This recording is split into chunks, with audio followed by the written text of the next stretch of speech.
I made a desk setup that is just for my iPad. Here's how I did it.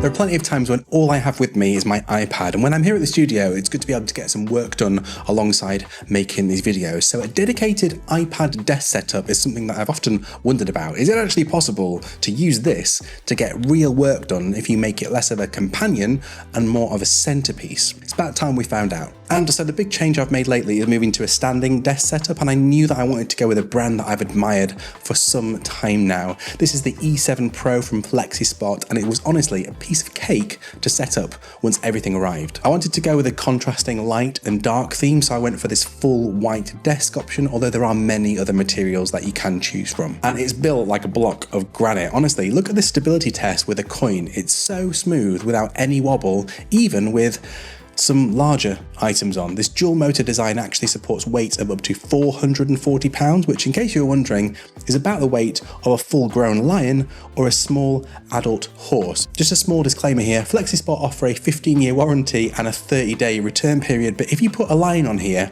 and it breaks, yeah, I'm guessing you might not be able to claim on that warranty. I also picked up the optional desk shelf too, which comes with a neat little drawer for keeping all of those things that I really need but don't ever really want to look at when I'm sat at my desk. You get 4 programmable settings for the height, which are great. I've got one for sitting, standing, and then another which gives me just enough room to tuck this chair away when I'm not at the desk. And when I'm not standing, I wanted something to give me plenty of support in all the right places, so the chair I've gone for is a little bit special. This is the C7 Air, also from FlexiSpot, and again, I went for the white and grey option here so that everything ties in nicely. This can be configured in lots of different ways, whether it's just sitting up straight and typing, or sitting with an iPad, or cross-legged, or even reclined like this. Whichever one you choose, you're always supported and super comfy with this suspended mesh seat and back, and I just love the adjustable lumbar support and all this articulation in those armrests. And whether you're after a new desk or a chair or both, use my code for a juicy discount on your next FlexiSpot order. There's a link in the description or over here so you can get yours before your back turns into jelly. Let's talk about the iPad next, and whilst I'd love to be using my iPad mini, it does look absolutely horrible when connected up to a display. So iPad Pro it is, and this is the 11-inch M4 iPad Pro, and yeah, for regular viewers, I haven't sold it yet. In fact, the whole idea behind this desk setup was to find a way to use it a little bit more. Now, I could of course use the new iPad Air. Basically anything with an M chip is going to let you hook up to an external display and use your iPad more like a laptop in this full screen mode. Next up, I've chosen a keyboard and mouse. These are both from Keychron. Their original K2 mechanical keyboard actually has a really special place in my heart because it was one of the first keyboards I ever reviewed here on the channel. And this is their latest version. This is the K2 Max, and I think it is one of their best. You get all these layers of sound dampening materials for a nice muted thocky sound, and like all their other boards, it's hot swappable, so you can switch out these double shot keycaps or super red switches for something else, and it now lets you customize the layout using Keychron's web-based launcher system, which is faster and way more intuitive than something like VIA. I paired this with Keychron's M6 mouse. It's light, as in 78 grams light, it's portable and full of features with this side scroll wheel, infinite scroll main wheel, side buttons, and also a battery life of 80 hours. It works over Bluetooth, wired,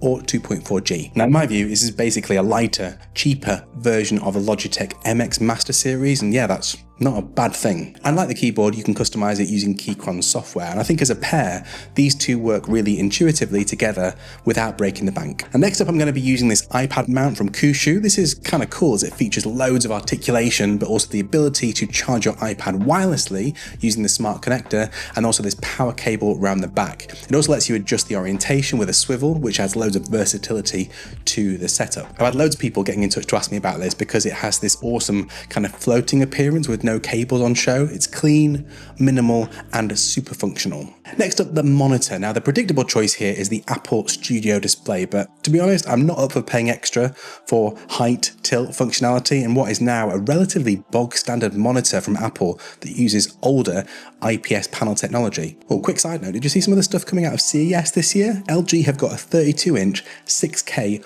ultra-fine panel with Thunderbolt 5 coming out later this year, and damn, that thing really is, well, ultra fine. I cannot wait to have a close look at that. Anyway, in the absence of that being available, I went with the Clarity monitor from Logic. Now, I've showcased this in the past. It's a really capable 27-inch UHD 4K monitor that I think is a really good alternative to Apple's Studio Display, and with a much friendlier price tag. It's got tons of ports around the back, including USB-C with 90 watts power delivery. It's got height tilt and also swivel functionality as standard. And for me, this is a real game changer because it means I can have a fully vertical setup across both of my screens, or fully horizontal, or a bit of a mix. It's also got a gorgeous glossy display, which is pretty hard to come by on other monitor brands. It can be a bit tricky in the sunshine, but luckily for me, where I live in the UK, the sun actually doesn't shine that often. Now, I had to play with different iPad placements, including placing it in front of the monitor here and also above the monitor, but both didn't really work that well for me, so I ended up with it just off to the side here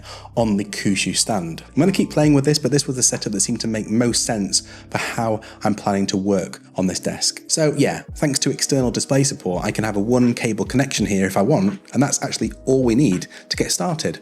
But I know we can do better than that, can't we? And that is where this comes in. This is the Ivanki Fusion Max dock, and let me just start by saying putting this in the setup here is like using a Formula One pit crew to change a bike tyre. This thing is actually designed to be connected to Macs and can power up to 4 external displays if you have the right kind of chip in your MacBook. So even though it is overkill, I quite like it in this setup here because I can run one HDMI cable from here to my monitor, one USB-C cable from here to my iPad, and then that's my video taken care of, as well as with power. But I can also use the other remaining ports on this bad boy to connect up hard drives, microphones for conference calls or voiceover work, pop in memory cards from my camera, and then also have a place to charge all my devices from. It's an absolute beast of a desktop accessory. And then a few finishing touches then. I tried this mat from Harbour London with the leather side up, but it didn't look quite right. I love this mat and I've had it for years, but in this setup, I decided to flip it round just to have the felt side showing. And I think this just suits the white, black and grey aesthetic I'm going for in a much cleaner way. I also grabbed this 2-in-1 Qi 2 charging dock from Ugreen to give some options for wirelessly charging my iPhone and AirPods when needed. This also plugs into the Ivanki dock for power, and yeah, I just love these cute little faces on the front of the dock. And then all that's left is some decoration, some obligatory fake plants, one real one, actually that plant's dying so let's not do that, my trusty keyboard pin, and also something that Ron Burgundy would be proud of. Well, it was either that or Sex Panther, and we know how that would have gone. What is that smell?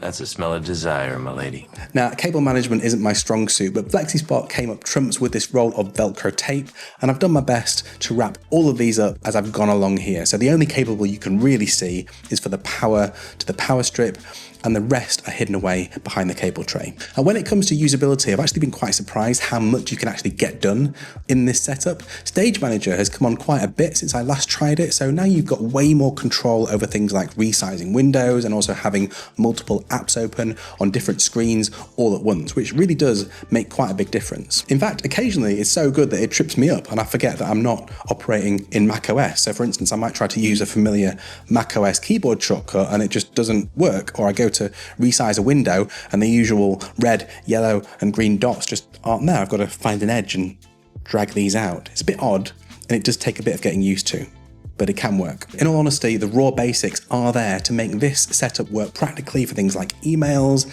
anything web-based, mid-level productivity work, and even things like gaming. It's also cool to be able to have all these different forms of input literally at your fingertips. I think it'd be really great to see Apple invest more into the experience of this kind of setup, especially when they're promoting the iPad Pro as a genuine laptop replacement. And it's not, by the way, but it's getting closer if that's what you're looking for. My big conclusion is that if I turn up here with just my iPad with me, I've got a remote desk setup that lets me get all sorts of jobs done without needing to cart around my heavy MacBook all the time. And to bring this all back to my back, yeah, it's definitely been thanking me for that. Don't forget to check out all the links down below for all the items featured in this video, and let me know if you've got any questions as always. And a big thanks to FlexiSpot for sponsoring this one. You'll find all their latest offers at the top of my description. And now you've got some inspiration for using your iPad as part of a desk setup. If you're interested to know a bit more about being more productive with an iPad, I made a rundown of all the best note-taking apps you should be trying out, and it's right over here. See you next time, folks.